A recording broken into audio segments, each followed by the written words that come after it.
Hey, what's up? It's the Goodness, dropping some encouragement on you today. I received an invitation in the mail that I wanted to share with you. Firstly, because it made me laugh out loud, but secondly, because it made me think, and I hope it makes you think as well. It came from a group of people that before the whole floating bug party started, they would knock on our doors, stand in our doorway, and discuss their religion, which I was open to when they would do that. You know who I'm talking about, right? Of course you do. So they've invited us to their Easter service, which will be held over Zoom, of course, right? And here's the invitation that I got in the mail. That's Jesus, by the way. Yes, that's not Al Borland from Home Improvement. Throwback there. Doesn't it look? It kind of looks like him though, doesn't it? Right? Should I sin today, Jesus? I don't think so, Tom. Jokes aside, it got me thinking, what does Jesus look like, or what did he look like when he was walking among other people? We don't really know. Okay, so don't I'm making fun, but I don't know if he looked like, I doubt he looked like that. This guy has way more conditioner in his morning routine than Jesus did, most likely, right? The Gospels never mention his appearance, which to me supports the Isaiah prophecy. In Isaiah 53, it says this. Check out verse 2. For he grew up before him like a young plant and like a root out of dry ground. He had no form or majesty that we should look at him, and no beauty that we should desire him, which means there's nothing about his appearance that would make you go, man, that's a good looking dude. No, he's just a plain Jewish guy, right?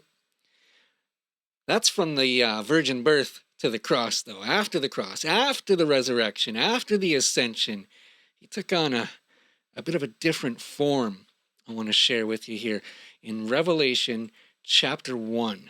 This is John writing, the same John 3:16. He was arrested for, doing what he did, preach the gospel, making disciples and all of that.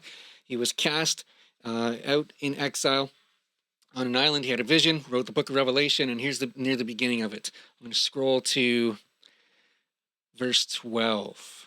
Then I turned to see the voice that was speaking to me, and on turning, I saw 7 golden lampstands, and in the midst of the lampstands, one like a son of man, clothed with a long robe and with a golden sash around his chest.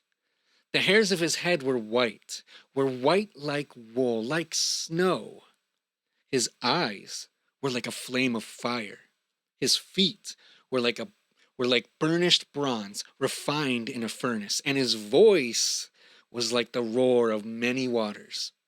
In his right hand he held 7 stars. From his mouth came a sharp 2-edged sword, and his face was like the sun shining in full strength. Check this part out. When I saw him, I fell at his feet as though dead.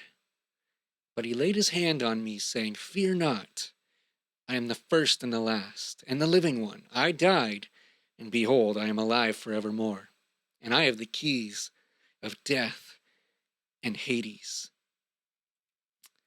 Much, much different than this guy right here. My point, other than a couple lols, right?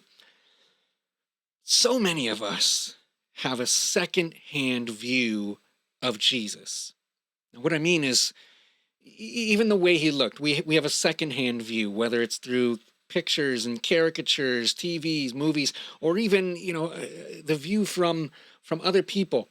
We think we know what Jesus is like because of what other people have told us, and well-meaning people we love, like maybe a friend or your parents or an old Sunday school teacher, your pastor, whatever. We take their view and we try to make it our own, but it never fits, does it?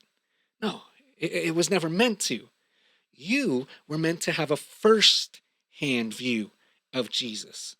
You were meant to know and experience Jesus. There's an open invitation. And if I were you, I'd take him up on it.